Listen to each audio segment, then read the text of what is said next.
আবার অনেকে মাছ ধরতেছিল, আমরা এই পাশে বসে আড্ডা দিচ্ছিলাম, গল্পগুজব করতেছিলাম, ফটো সেশন করতেছিলাম। এই যে এখানে মাছ ধরতে হচ্ছে। সো বেসিক্যালি যে খাবার এখানে দেশি কই মাছ, দেশি মুরগি, সমস্ত কিছু, সেই লাল চালের ভাত। ওয়াও, মানে এইটার জন্যই তৃপ্তি ভরে খাবো। এই জায়গাটা আসছিলাম, এই চয়নের আয়োজন ওর বাড়িতে প্রথম, খুব তদারকি করতেছে, টেনশন চেহারার মধ্যে।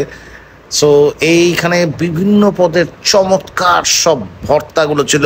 ওই চয়ন, এটা কি করলি ভর্তাগুলো দিয়ে? আবার ডাল, তারপর বেগুন, তারপর ডিম, তারপর আপনার সব দেশীয় লতি ভাজি ছিল। সো চমৎকার এই আয়োজনটা, এত ভালো লাগতেছিল বসে বসে। সবাই মিলে প্রিপারেশন নিতেছে, আমরা দুপুরে খাবারটা খাবো। বাচ্চারাও খুব এনজয় করতেছিল যে গ্রামীণ একটা পরিবেশে। আমি তো শুয়ে পাটা দুলিয়ে দিলাম খাওয়ার আগে। সো খাওয়ার প্রিপারেশন নিচ্ছি, এনভায়রনমেন্টটাও ভালো লাগতেছে।